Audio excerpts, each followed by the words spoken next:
Herbal വണ്ടേഴ്സിലേക്ക് എല്ലാവർക്കും സ്വാഗതം.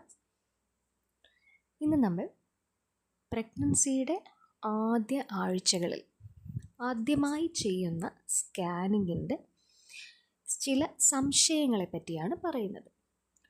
ഇതിൽ വളരെ വിരളമായി കാണുന്ന ഒരു അവസ്ഥയാണ് ജെസ്റ്റേഷണൽ സാക്ക് ഉണ്ടായിരിക്കും, പക്ഷേ അതിൽ എംബ്രിയോ അല്ലെങ്കിൽ ഫീറ്റൽ പോൾ കാണുന്നുണ്ടാവില്ല.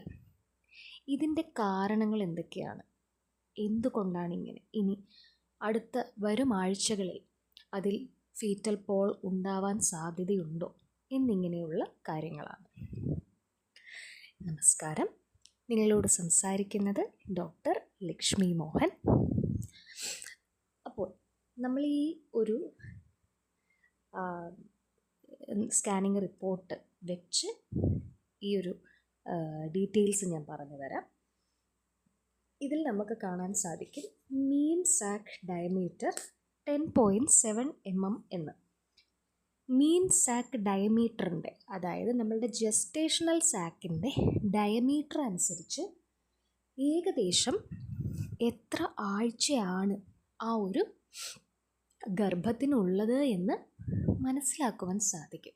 ഏകദേശം 10.7 mm എന്ന് പറയുമ്പോൾ 41 ദിവസം മെച്യൂരിറ്റിയാണ് ഏകദേശം കണക്കാക്കപ്പെടാവുന്നത്. എന്ന് വെച്ചാൽ ഒരു 5 ആഴ്ച അല്ലെങ്കിൽ ഒരു 5.5 ആഴ്ച എന്ന് നമുക്ക് പറയാൻ സാധിക്കും. ഇതിൽ LMP നിങ്ങൾ ശ്രദ്ധിച്ചിട്ടുണ്ടാവുമല്ലോ. LMP അനുസരിച്ച് ഈ റിസൾട്ട് എടുക്കുന്ന സമയം മാർച്ചാണ്. അപ്പോൾ ഒരു കണക്ക് പിശക് അതിൽ തന്നെ കാണുന്നുണ്ടായിരുന്നു. കാരണം പേഷ്യൻറ്റിൻ്റെ ലാസ്റ്റ് മെൻസ്ട്രുവൽ സൈക്കിൾ എന്ന് പറയുന്നതും അവരുടെ ഓവുലേഷൻ നടന്ന സമയവും ഡിഫറൻ്റ് ആയിരുന്നു. അപ്പോൾ പീരിയഡ്സ് കറക്റ്റ് 28 ഡേയ്സിൽ വരുന്നവർക്ക് മാത്രമാണ് ഈ പറയപ്പെടുന്ന കൃത്യമായ എക്സ്പെക്റ്റഡ് ഡെലിവറി ഡേറ്റ് കിട്ടുകയുള്ളൂ. പീരിയഡ്സ് ഏകദേശം 30 ദിവസമോ 36 ദിവസത്തിൽ ഒരിക്കലോ ഒക്കെ വളരെ കൃത്യമായി വരുന്ന ആരോഗ്യവതികളായുള്ള സ്ത്രീകളുണ്ടാവും. അവർക്ക് ഓവുലേഷൻ 16-ാമത്തെയോ 17-ാമത്തെയോ ദിവസമായിരിക്കില്ല സംഭവിക്കുക. അവർക്ക് ഈ പീരീഡിൻ്റെ ആദ്യത്തെ ദിവസത്തിൽ നിന്നൊരു 15 ദിവസം മൈനസ് ചെയ്താൽ എന്നാണോ കിട്ടുക, ഏകദേശം 15-16 ദിവസം മൈനസ് ചെയ്യുമ്പോൾ ഏത് ഡേ ആണോ കിട്ടുക അതായിരിക്കും അവരുടെ പോസിബിൾ ഓവുലേഷൻ ഡേ. അപ്പോൾ കൃത്യമായി ഇത് ട്രാക്ക് ചെയ്യാൻ അറിയാവുന്ന ഒരാൾക്ക് ഇങ്ങനെ വലിയ ദൈർഘ്യമേറിയ പീരിയഡ്സ് ഉള്ളവർക്കും അതിൻ്റെ റെഗുലാരിറ്റി മനസ്സിലാക്കുവാൻ സാധിക്കും. അവരിൽ തന്നെ ഓവുലേഷൻ കൃത്യമായി വരാറുണ്ട്. അപ്പോൾ ഈ ഒരു ഇൻ്റർവെല്ല്, ഈ ഒരു ഇടവേള മനസ്സിലാക്കാതെ പലരും ആർത്തവ തകരാറുകളുണ്ട് എന്ന് വിചാരിച്ച് മരുന്നുകൾ കഴിച്ച് കൂടുതൽ പ്രതിസന്ധിയിലാവാറുണ്ട്. ആദ്യം ആർത്തവ ചക്രത്തെ പറ്റിയുള്ള ഉണ്ടാക്കിയെടുക്കുകയാണ് വേണ്ടത്. അതിനുശേഷം നിങ്ങൾ ഒരു പ്രഗ്നൻസിക്ക് ട്രൈ ചെയ്താൽ നിങ്ങൾക്ക് കൃത്യമായിട്ടുള്ള ഓവുലേഷൻ സമയം എപ്പോഴാണെന്ന് കണ്ടുപിടിക്കുവാൻ സാധിക്കും. അതുകൊണ്ടാണ് ഇവിടെ അങ്ങനെ ഒരു ഇറർ നമുക്ക് തോന്നുന്നത്. അപ്പോൾ യോഗ് സാക്ക് ഇവിടെ കാണുന്നില്ല, ഫീറ്റൽ പോൾ കാണുന്നില്ല, മറ്റ് പ്രശ്നങ്ങളൊന്നുമില്ല. ഇൻറ്റേർണൽ ഓയിസ് ക്ലോസ്ഡ് ആണ്. ഇതിലൊരു സ്മോൾ സിസ്റ്റിക് ലീഷൻ വിത്ത് തിൻ പെരിഫറൽ സെപ്റ്റ എന്ന് പറയുന്നത് പോസിബിളി എന്താണ്, അതിൽ തന്നെ പറയുന്നുണ്ട് കോർപ്പസ് ലൂട്ടിയൽ സിസ്റ്റാണ്. നമുക്ക് ബോഡിയിൽ ഹോർമോൺസ്, പ്രഗ്നൻസി ഹോർമോൺസ് പ്രൊഡ്യൂസ് ചെയ്യുന്നത് ഈ കോർപ്പസ് ലൂട്ടിയൽ സിസ്റ്റായിരിക്കും പ്ലാസൻ്റ ഡെവലപ്പ് ചെയ്യുന്നത് വരെ. അപ്പോൾ അത് പിന്നീട് പ്ലാസൻ്റ ഡെവലപ്പ് ചെയ്യുന്ന സമയത്തേക്ക് ഇത് ചുരുങ്ങി പോവുകയും ചെയ്യും.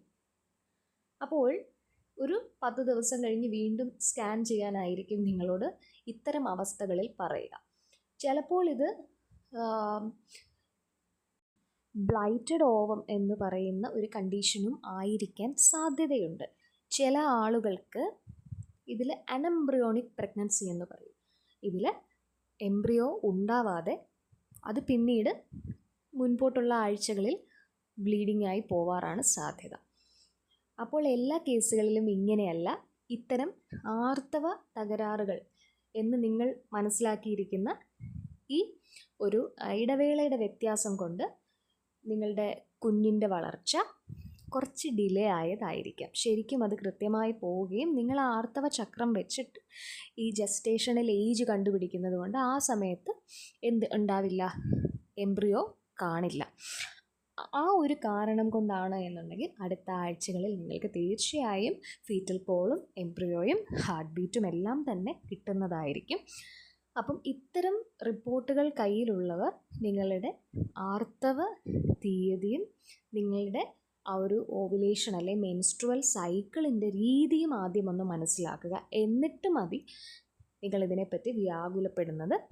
അപ്പോൾ നല്ല ഒരു ഗൈനക്കോളജിസ്റ്റിനെ നിങ്ങൾ സമീപിച്ച് സംസാരിച്ചാൽ തീരാവുന്ന പ്രശ്നങ്ങൾ മാത്രമേ ഇതിലുള്ളൂ. അപ്പോൾ ഇതിൽ നമുക്ക് പേടിക്കാനൊന്നുമില്ല. ഇത്തരം റിസൾട്ടുകളുള്ളവർ ഞാൻ ഈ പറഞ്ഞ കാരണങ്ങളുണ്ടോ എന്ന് നോക്കുക. അങ്ങനെയുള്ളവർക്ക് അടുത്ത ആഴ്ചകളിൽ കൃത്യമായി നിങ്ങൾക്ക് കാണുവാൻ സാധിക്കും. ചില ആളുകൾക്ക് ഈ പറഞ്ഞതുപോലെ കറക്റ്റ് ഓവുലേഷനും കറക്റ്റ് മെൻസ്ട്രുവൽ സൈക്കിളും ആണെങ്കിൽ തന്നെയും ഒരാഴ്ചയോ 1.5 ആഴ്ചയോ ഡെവലപ്മെൻറ്റിൽ ഡിലേ വരാം. അങ്ങനെയുള്ളവർക്കും ഇത് പോസിറ്റീവായി തന്നെ മുന്നോട്ട് പോകുന്നതായിരിക്കും. അപ്പോൾ ഇന്നത്തെ ഈ വീഡിയോ നിങ്ങൾക്ക് ഉപകാരപ്രദമായി എന്ന് വിശ്വസിക്കുന്നു. മറ്റെന്തെങ്കിലും സംശയങ്ങളുണ്ട് എങ്കിൽ താഴെ കമൻറ്റായി ചോദിക്കാം, ഞാൻ മറുപടി പറയുന്നതായിരിക്കും. ഇതുപോലെയുള്ള ചില സ്കാനിങ്ങിൽ നിങ്ങൾ വളരെയധികം ടെൻഷൻ അടിക്കുന്ന ചില കാര്യങ്ങളുണ്ട്. അതിനെപ്പറ്റി നമുക്ക് വരും വീഡിയോകളിൽ ഡിസ്കസ് ചെയ്യാം. ആയുർവേദ ചികിത്സാ രീതിയിൽ കുഞ്ഞുങ്ങളില്ലാത്തവർക്കൊക്കെ വളരെ ഫലപ്രദമായ ചികിത്സ ചെയ്തു വരുന്നുണ്ട്. അപ്പോൾ ആയുർവേദ രീതിയിൽ എന്തൊക്കെയാണ് നിങ്ങൾ പിന്തുടരേണ്ട കാര്യങ്ങളെന്ന് വ്യക്തമായി നമുക്കടുത്ത വീഡിയോയിൽ നോക്കാം. ചാനൽ ആദ്യമായി കാണുന്നവർ സബ്സ്ക്രൈബ് ചെയ്ത് നമ്മളുടെ വരും വീഡിയോകളുടെ ഭാഗമാവുക. അടുത്ത വീഡിയോയിൽ വീണ്ടും കാണാം. നന്ദി.